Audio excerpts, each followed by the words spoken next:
네, 여러분께서 지금부터 이제 공부하실 과목은 소방관계법규라고 하는 과목인데요. 소방 관련 법들입니다. 소방 관련 법들이 예전에는 그냥 구소방법이라고 해서 소방법이 하나만 있었는데 지금은 소방 관련 법들이 굉장히 많아요. 그래서 공부하실 법들이 많고 앞으로 신설되는 법들도 굉장히 많아질 겁니다. 그래서 일단은 먼저 제가 수업 진행하는 순서는 최초 이제 법이라고 하는 게 어떻게 구분되는지 설명을 잠깐 한번 드릴 거고요. 그 다음에 이제 2번부터 보시는 것들이 소방 관련 법규들이에요. 소방법의 종류는 소방기본법이라고 하는 게 있고, 그리고 소방에서 공사법, 그리고 소방 설치 유지 및 안전관리하는 법률이라고 하는 것도 있고요.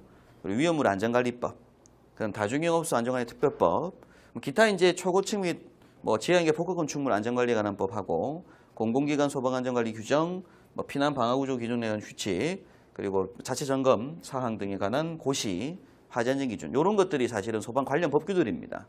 그런데 여러분께서 이제 그 소방설비 기사 시험에서 시험 과목으로 법규 과목 20문항으로 보시는 건 이렇게 4가지 법을 공부를 하시게 될 거예요.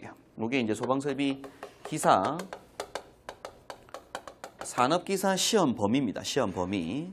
그다음에 이어서 이제 소방에서 관리사를 공부하시는 분들은 소방관계 법규 과목이 또 필기시험에 있거든요. 그럼 소방관계 필기법 시험 25문항을 치는 법규 시험 과목에서는 다중영업소 안전특별법까지 해서 총 5분법을 이제 시험을 치게 됩니다. 이게 이제 관리사 이제 필기 시험 범위가 돼요. 기사는 이렇게 4가지 법률로 해서 20문항이 출제가 되고 관리사 시험에서는 5가지 법률로 해서 25문항이 이제 시험에 출제가 되게 됩니다.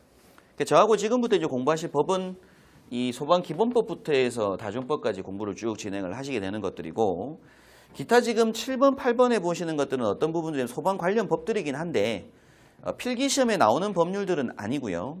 일단 이 7번에 보시는 초고층 및 지하인계 복합건축물 재난안전관리 특별법 이런 부분들은 소방에서 관리사라든지 소방기술사에서 서술형 문제로 2차 시험 때 나오는 문제들에 관련된 법들입니다.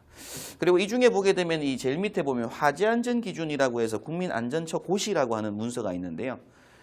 이 화재안전기준이라고 하는 고시 문서들이 어떤 것들이냐면 그 전공 과목 중에서 구조원리 과목이 있죠, 그죠? 전기구조원리, 기계구조원리가 있고 관리사 시험에서는 그냥 소방시설의 구조 및 원리라고 하는 과목이 있습니다. 그 과목이 각 소방시설들의 설치 기준집들인데 이 화재안전 기준이 결국 뭐냐면 소방시설 설치 기준이에요. 그래서 이런 문서들도 있는데 지금부터 공부하실 건 밑에 있는 이 문서들 말고 5분법에 대해서 공부를 한번 진행을 하시게 될 겁니다. 일단 소방법에 이렇게 다양한 법들이 있더라라는 것만 아시면 되고요. 자, 그럼 일단 먼저 법이라고 하는 게 어떻게 구성되는지 설명 잠깐 드리고 넘어가겠습니다. 소방법이 아니라 다른 민법도 그렇고 형법도 그래요. 건축법도 그렇고 모든 법들은 다 크게 법, 시행령, 시행규칙이라고 하는 문서가 있습니다. 결국에는 무슨 얘기냐면 우리가 공부하는 게 지금 소방기본법, 공사법 공부한다고 했잖아요. 그럼 소방기본법이라고 하는 문서가 있고 소방기본법에 시행령이라고 하는 문서가 있고요. 소방기본법에 시행규칙이라고 하는 문서가 있습니다. 그래서 문서는 크게 뒷건 일단 보지 마시고요. 법, 시행령, 시행규칙으로 문서가 3개가 제정이 된다라는 걸 체크를 한번 하셔야 돼요. 그래서 우리가 시험에 범위에 공부하시는 게 뭐가 되냐면 소방기본법, 소방기본법 시행령, 소방시행규칙까지가 시험 범위. 그리고 공사법, 공사법 시행령, 공사법 시행규칙 이렇게가 또 시험 범위란 얘기입니다. 그렇게 해서 관리사 시험에서는 이렇게 총 15개 문서, 기사 시험에서는 이렇게 12개 문서죠. 맞죠? 법당 3문서니까. 법이라고 하는 게 하나의 문서고요. 시행령이라고 하는 문서가 있고 시행규칙이라는 문서가 있다라는 걸 아셔야 돼요. 자, 그럼 이때 법이라고 하는 건 누가 제정하는 거냐면 결국 국회에서 제정을 합니다. 입법부죠. 국회에서 제정을 하고 그럼 행정부의 수반인 대통령의 명령으로 만드는 문서가 있어요. 이 법을 따르기 위한 문서가 있습니다. 그걸 우리가 시행령이라고 하게 돼요. 자, 그러면 법이든 시행령이든 시행규칙이든 문서 내용을 보면 내용은 어떻게 되어 있냐면 제1조 뭐라고 되어 있고요. 목적이 있고 용어 정리가 있고 각 조항 목적들이 내용들이 적혀져 있고 밑에 동그라미 1번이라고 해서 나온 이걸 우리가 항이라고 부릅니다. 그래서 조항 동그라미 문서에는 그냥 동그라미 1, 동그라미 2라고 되어 있지만 우리가 읽을 때는 1항, 2항 이렇게 읽어요. 조항. 그리고 그 밑에 보시면 이제 아래쪽으로 1, 2, 3, 4 되어 있는 건 호입니다. 호. 그래서 1항 1호 뭐 이렇게 되겠죠. 그죠? 그럼 그 밑에 또 부수적인 내용들은 가목, 나목 이렇게 이제 구분을 해서 법문서를 만들어야. 그러면 소방기본법이라는 문서를 보면 뭐가 있다는 얘기예요? 조항, 호목들이 있다는 얘기죠. 1조가 있고 2조가 있고 3조가 있고 4조가 있고 1조에 1항이 있고 2조에 1항들이 있다는 얘기입니다. 자, 그러면 이 법을 보다 보면 국회에서 법을 만들 때 자세한 사항이라든지 혹은 서식이라든지 양식지 이런 것들은 뭐라고 보통 되어 있냐면 대통령령에 따른다 혹은 대통령령으로 정한다 라고 하고 넘어가 버립니다. 그 얘기는 결국 어디서 문서를 만들어라? 시행령으로 문서를 만들어라 이런 얘기입니다.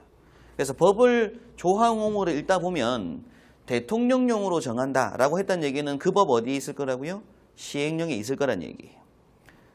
그 다음 또 마지막으로 시행규칙이라고 하는 문서가 있는데요. 이건 우리가 총리령이라고 해서 시행령보다 좀 더 하위 문서입니다. 하위 문서인데 예전에는 소방 쪽이 안전행정부 소속이어서 원래 이게 안전행정부령이었었어요. 근데 그게 이제 국민안전처가 생기면서 총리령으로 등급이 올라간 상태입니다. 실제 문서 내용 자체가. 그래서 총리령입니다. 그러면 법을 공부할 때 법을 또 몇 조 몇 항을 읽을 때 뭐 자세한 사항은 총리령으로 정한다라고 할 때가 있다고요. 그건 어디서 봐야 된다? 그 법 시행규칙 문서에 다루고 있을 거다 그런 얘기입니다. 최근에 국회법 때문에 뉴스에서 뭐 논란이 있는 부분이 요거는 행정부 권한이잖아요. 그죠? 결국엔 국회에서 법을 만들어서 대통령령을 따른다라고 하면 대통령령에서 행정부에서 만듭니다. 근데 요 문서를 지금 법에서 다시 국회에서 뭐 하려고 하냐면 이제 수정하려고 하는 거예요. 근데 지금 요건 행정부에서 하고 있는 거잖아요. 그죠? 그래서 요거는 행정부에서 대통령령으로 정하는 문서, 총리령으로 정하는 문서가 있더라. 그러면 이제 법을 볼 때 그렇게 내용이 나오고 또 시행령을 공부하다가도 뭐가 나오겠어요? 위로는 못 가고 시행령도 총리령으로 정한다라고 하고 넘어가는 경우가 생긴다고요. 그때는 여기 문서에 다루고 있을 거다라는 얘기입니다. 그래서 저하고 이제 시험 공부하시는 건 법, 시행령, 시행규칙이라고 하는 세 문서들을 각각 공부를 하시게 될 거고요. 그리고 공부하다 보면 이 문서들을 만드는 건 사실은 국회의원하고 행정부들이잖아요. 행정직원들. 근데 사실 우리가 기술적인 부분들은 잘 모르시잖아요. 다. 뭐 경종의 데시벨이 몇 데시벨 돼야 되고 설치 높이 몇 대 이런 건 모르잖아요. 그래서 이 중에서 기술적인 부분들이 있습니다. 기술적인 부분들은 뭐라고 하냐면 국민안전처 장관이 정하여 고시한다라고 하고 넘어가 버려요. 그럼 그 얘기는 뭐 하란 얘기예요? 기술적인 문서는 국민안전처 장관 정하는 고시에다가 문서를 만들어라 그런 얘기입니다. 되겠죠? 그래서 그런 얘기들이 이제 앞으로 나오게 돼요. 그 다음 또 이제 이 법 시행령 시행규칙까지 보다 보면 이 내용 중에 무슨 얘기가 나오냐면 시도의 조례에 따른다라고 하고 넘어간다고요. 그 얘기는 결국 시도지사라고 하기보다는 시도의회입니다. 시도의회. 요거는 뭐 지사의 개념보다는 시도의회의 개념이 좀 더 맞을 것 같아요. 각 시도의회에서 알아서 뭐 하라고요? 정해라 그런 얘기입니다. 그래서 이제 지역별로 틀릴 수 있으니까 그건 지역별로 알아서 정해라라고 하는 건 요 내부에서 뭐라고 한다고요? 시도의 조례에 따른다라고 하고 넘어간다고. 근데 우리가 공부할 건 시도의 조례는 공부할 거 아니고 기술 고시들도 지금은 안 봐요. 지금 법규에서는 어디까지? 시행규칙까지 이제 공부를 하시게 될 겁니다. 그래서 예전에 그 소방법이든 뭐 형법이든 민법책을 보면 두꺼운 법책을 보면 법책을 이렇게 펼쳤을 때 보통 일반적으로 이 책 디자인이 이렇게 3단법이라고 해서 여기 보면 법이 있고요. 그 옆에 여기는 시행령, 여기는 시행규칙이 있어요. 그러면 법의 내용을 쭉 하다가 뭐 대통령 정한다 라고 하면 그 옆에 이제 그 시행령 내용이 붙어 있습니다. 보기 편하게 하기 위해서. 그리고 또 하다가 뭐 안전행정부 총리령으로 정한다면 옆에 여기에 이제 그 부분 위치에 옆으로 문서가 있어서 여기는 많이 좀 비어 있는 상태예요. 책들을 보면. 이런 식으로 디자인 책을 많이 만들어 냈었는데 요새는 법전책들이 서점에 거의 없습니다. 거의 없는 이유가 지금은 뭐 하니까 인터넷 공개를 다 하니까 기본적으로 책을 사서 보시는 분들이 없어요. 법을 그냥 뭐 하면 되니까 찾아보면 되니까 굳이 책을 살 필요가 없어요. 차면 또 바뀔 건데 그죠? 종이값도 아깝고. 그래서 법책들이 지금은 없어요. 예전에는 이렇게 돼 있었지만. 그래서 일단은 법이라고 하는 건 이렇게 나눠진다는 걸 먼저 아시고 우리가 시험 범위는 이렇게 12개 문서, 기사에서는 관리사에서는 15개 문서를 공부를 한다라는 걸 일단 체크를 하시면 됩니다.